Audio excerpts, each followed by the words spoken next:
we're coming off the Olympic year, Paris Olympic Games. We saw Noah Lyles, 100-meter gold medalist.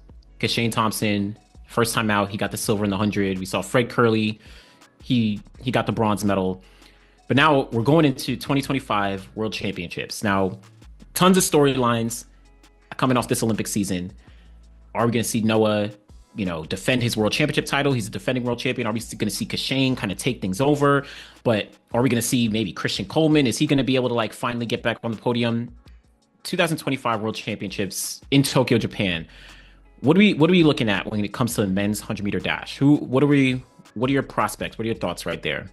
For Team USA, then let's start there. Who are the guys who make it out? Who made it this year was Noah, Fred, and Kenny. Yep, in the 100 at least. And Christian was left off at 4. Well, actually, one good thing for the 2025 Worlds is Noah is a defending champion. So USA actually gets to send 4 people because he has the wild card to the World Championships. So that opens up an extra spot where if we assume Kenny and Fred make it again, then we can get a chance with Christian Coleman. All right, so the rest of the world then, as on that back half, Taboho's coming back. And Taboho's coming back. And then is there anybody? I think they're the 2 that I reach for and say, we have the evidence now to say y'all are supposed to be there standing in their way. Who else? Yeah, well, after that, you have to give a shout out to Akandi Simbine, even though he's obviously older than the rest of the group. He runs rounds very, very well. Obviously, he didn't get a medal, but he was 100th of a second off of getting a bronze, and he ran a personal best in the Olympic final. So it's not like he's getting slower or anything like that. So he's in the conversation. Marcel Jacobs, obviously former Olympic champion. He hasn't run as fast. He ran pretty fast in the Olympic final, but he's still in that conversation, I think, as well. Well, if we're gonna go back and forth, I'll say he's the guy who I don't see in that final. Really? Keep it back with you. Prove me wrong. I felt like this Olympics was his last hurrah, man. I felt like that man went to the well. He went and found something special and said, "This is the Olympics. I'm coming back." Because I didn't even think he had that left. Man, this last few years was hard for him. It for him was. to get on the track healthy and give us races. Brent tried to show us that in season 1, that it was a challenge for him to give us races. So I just don't think he got it in him to come back and give us. Because remember, it's a whole cycle, man. It's a training cycle. You got to go all the way back. You got to go all the way back to the bottom and climb all the way back up to the top. You know what I mean? It's like that. Think of it like a boxer, for a moment, because track and field share some similarity with these types of sports in the current framework, especially for sprinters. Mm-hmm. Are you going to work out? Are you going to train the way you did when you were fighting to get your shot at the heavyweight championship of the world? The same way once you've been it, lost it. It's been some years now. Your body is talking to you. I already had the belt, man. I'm supposed to pick myself up off the mat again? Man, well, man, I'm just saying from a motivation standpoint, you got to find that. I think this Olympics for Marcel actually might have reinvigorated his motivation because he ran 9.85 seconds, which is his 3rd fastest time ever. Only times he ran faster were when he won Olympic gold and then in those semifinals at the Tokyo Olympics as well. And he's like, okay, I was literally this close. Everyone was that close in the Olympic final. Everyone was close, but he beat out Kenny. He beat out Letsile. He beat out a Seville. He beat out a couple good guys. Well, people who didn't win anything. Well, Letsile got. I know I'm saying it rudely, but or silver at the World Just Champs. for fact checking purposes, he beat the guys who technically have not won anything on the world stage in terms of a medal yet in the 100.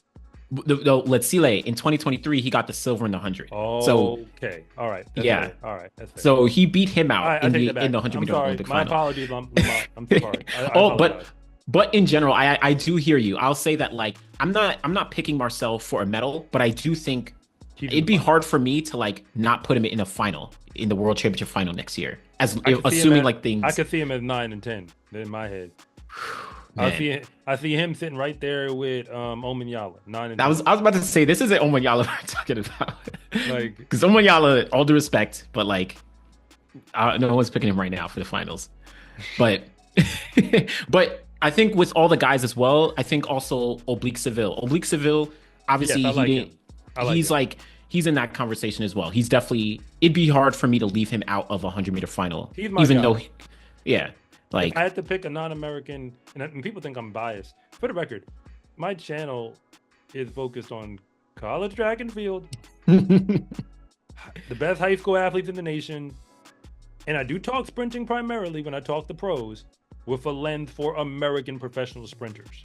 yeah. Like that's what I would do focus on. Just to clarify, that said, Oblique is my guy. When I'm saying like, for me personally, for what I see, Hmm. I'm like, he's the guy who I think is on the trajectory where, yeah, he could be in that top spot eventually over the next few years between now and the next Olympics. Yeah, yeah. I mean, so I'll get down to like if I was to pick, let's just say a top three right now. Obviously, we're in December. We have almost a year to go before things get going, so people don't kill me. But I will say I'd probably pick Kashane Thompson to win a gold, and I'd pick Noah to probably get silver, and then I'd throw in like either Oblique or Christian Coleman for like bronze. And like I don't know, it's really a toss up. But I actually think Kashane Thompson is going to be the one to like really step things up and get gold. Well, I'm gonna say this. I'm gonna go a different route. Hmm. As much as I have, again, nobody has been the fastest most consistently as Noah. So it's hard to Yeah, bet against him based on those things. But if you change the way you see the equation, I feel like Christian and Fred are running for something different this year, mm. which is why I think both of them could take him out in a You world think championship final. really? I mean, again, we're talking about two world champions, to clarify. I mean, true. Yeah, For those who don't, if you didn't remember, we're talking about two world champions. And we know Coleman's going to get out and give it himself a chance from a starting perspective. He has to hold everyone off. But I'm thinking about Diamond. That's what I said. Diamond League champion Christian Coleman. hmm, If that guy can get to the line and give you that race, if that's all you need to have a shot. I just need Diamond League champion Christian Coleman. And if you give me 2022 Fred, if Fred yeah, can just give me 2022 again, at that point, Noah has to still figure out how to go to the well and get something else in order to come out on top. It's just that because what I thought with Noah was like, this is how I describe what makes him the best in the world.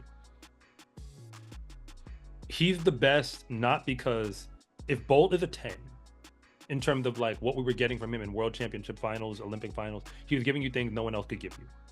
That's yeah. not Noah. But Noah is like clean 8.5. He's an Mhm. 8.5, but he's clean on it. You know Yeah, you're getting 8.5 from him in that final, no matter yeah, what. At this point in his career, like that's how I see it. yeah, Most people can't give you that consistently. I think Fred can give you a 9. I think Christian can give you a 9. But I don't think either of them can give it to you historically as frequently as I could get that 8.5. But I think they're running for something different this year. And yeah, I think they're both going to give you that 9. Noah can come back with a 9. I'm not saying he can't. And it's going to go down to the line again. That's what I expect as well. I just don't. This time, I'm not going to. This early. yeah. Hey, We're a in the year month- out, Yeah, well, almost a year out. I mean, almost a year out, or whatever it is. months out, months away from seeing the outdoor track yet for any of them. That's where I'm starting my negotiations. But Oblique is the guy who I think it could mess it up for everybody. Oof. Just because I've seen, like what I saw in that Olympic semifinal, like made me think like, yo, this guy really could, like he really could be there on the podium, and then him getting hurt in that race is disappointing. Because I do want to know what that final time for him would have been. Yeah, Because I know, I mean, again, it's not the same level, but I know what it is to qualify for a state championship, getting hurt in the 100 and finishing through the line fast enough to hold on to my qualifying spot. You know, you got to go top 2 or whatever it is, and you're, yeah, I'm in New York at the time, like in your section. But the whole point is like, I knew what that was, so like I still ran fast, but I didn't run what I could have ran. Yeah, yeah. I think I could have won that race, but I don't know that. You see what I'm saying? Like, I don't know that I would have won that race. I just believe I could have won that race. So I don't know what that clock would have been had I been finishing through the line healthy. Yeah. So that's why I say Oblique is my guy. Yeah. Is your guy. I mean, I think I'm not, a huge... not my champion per se. I'm still going to give it to Fred or Christian. He could spoil things though. Yeah. I mean, I think I will say Oblique is one of my favorite athletes, but I think unfortunately, and I picked him to get a medal at these Olympics because I thought he was going to be running with some fire, where he got fourth in 2022, he got fourth in 2023, and I was like, okay, this is his chance. He just ended up, like you say, getting injured and just so happened to be the fastest 100-meter race in history. So it's like there was nothing you could do. But I just don't know. In my opinion, Kashane Thompson has the most talent of any athlete, any 100-meter sprinter right now. And I think that because one of the issues and the reason I picked Noah to win gold in Paris and I picked Kashane for silver simply because Kashane didn't have the experience. He hadn't run at a global championships yet. He had only run 3 rounds of Jamaican championships this year. So I was like, he doesn't have that experience like Noah. But I think now he's probably going to run a little bit more often and he has the experience and he knows like, okay, this is what I got to do in a world championship final. So I think Kashane is like going to be the guy who like quote unquote spoils, but I think he's going to be the favorite in a sense, maybe. But I also do agree that Noah has a way to almost like control the race in a way that no other athlete does because he's so consistent. So if he wins a race, you might only see it in 9.80 or 9.8, 3. Like in this Olympic final in Paris, he ran 9.79. Kashane Thompson has a faster personal best. Fred Curley has a faster personal best, but doesn't matter. No one knows how to be consistent and do what he needs to do. So he's going to be hard to beat. But I would say Kashane is probably the guy. And then also to your point, Christian Coleman, because he switched over to Dennis Mitchell, new training group, he has a fire under him that I think is going to like push him over the edge.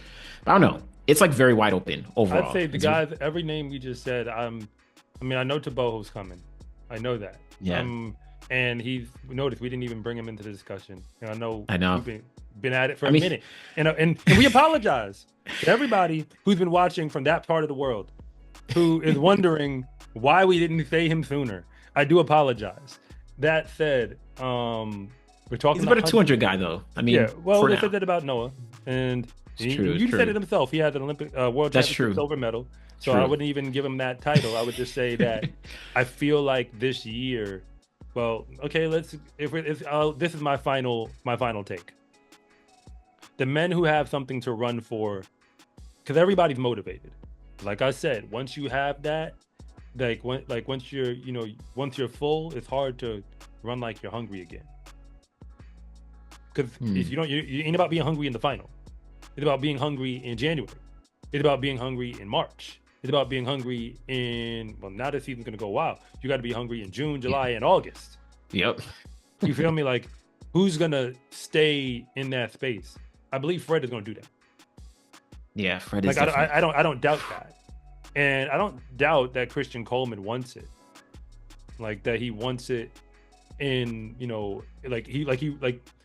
I know Noah wants it, but it's a different thing to want it on the back end, because if it makes sense, winning this gold medal in the 100, let's just go be 100% of honest here. Let's just say Noah wins the 100 at the Worlds this year, doesn't break a record, runs another. Matter of fact, let's have fun with it. Let's say he goes 9.78 and wins it. What did that do for his legacy? Well, I think for track fans, maybe it does some stuff because it'd be pretty historical, but I don't think it does much in the grand scheme of things. Well, notice I said 9.78. It's not 9.76, and it's not 9.77. The times we've seen from the other guys on the list. I mean, because people care about this so much. They care about that 100 so much.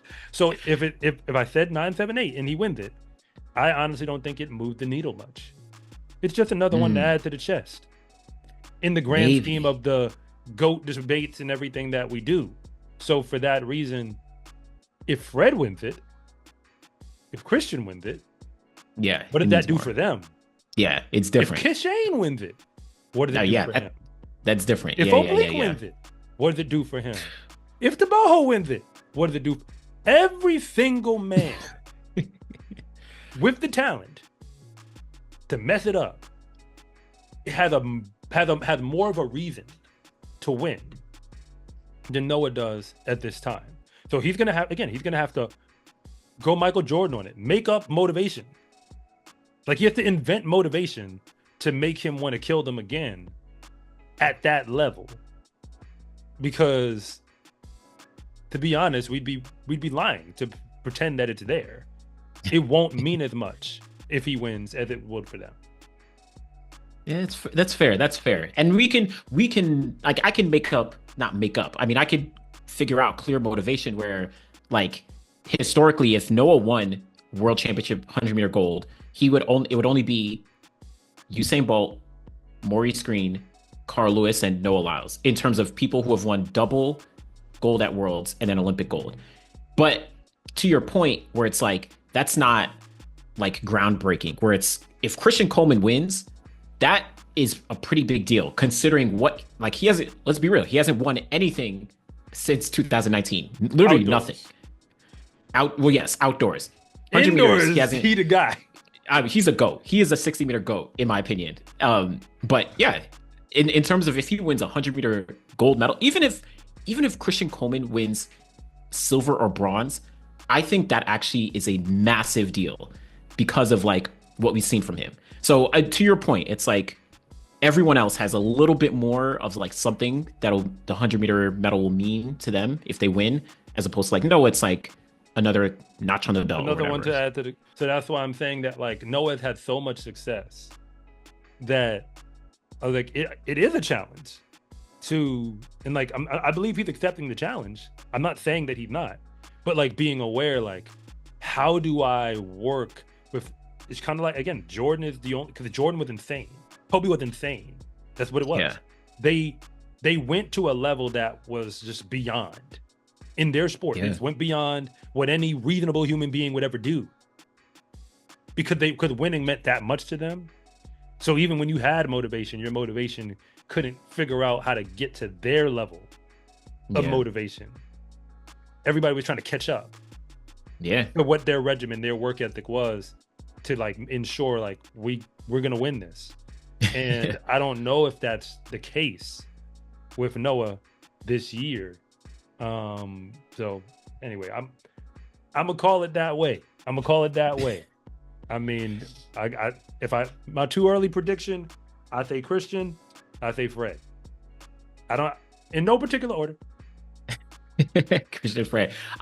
I'll give y'all. Gun to my head is Fred. For the record, gun to my head is Fred. So in an order, it's Fred. Gun to my head is Fred, but 1A, 1B, Fred, Christian, and then it's open season. That's fair. I will go on the record. I will say Kishane.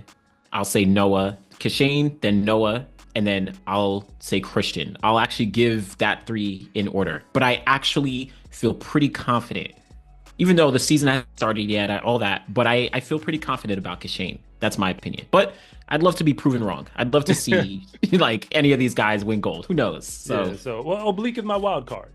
Yeah, like that's my even more than Kishane. I would say Oblique is my wild card as far as, like, because again, what I saw in the Olympic semifinal was just so impressive to me after what he did at the Jamaica Grand Prix. Yeah, like, where I was like, I'm sorry, I'm never going to doubt Oblique's talent. Oh yeah. That's never going to be how I assess it, and I'm never going to see him as not a serious threat. Yeah. Oh yeah. What he does is what he does, but, like, I'm always gonna give him that respect, at least in the foreseeable future. Oh yeah, he got talent, but we still got a lot of months before the outdoor season even starts, so we're gonna see how that plays out. My name is Anderson from The Final Leg. And I'm Coach Rob from SCA Track and Field. And thank you for watching this segment from The Finish Line. If you want to know what's really going on at the high school and college level, be sure to subscribe to Coach Rob Track and Field. And if you want more content on the best track and field athletes in the world, be sure to subscribe to The Final Leg.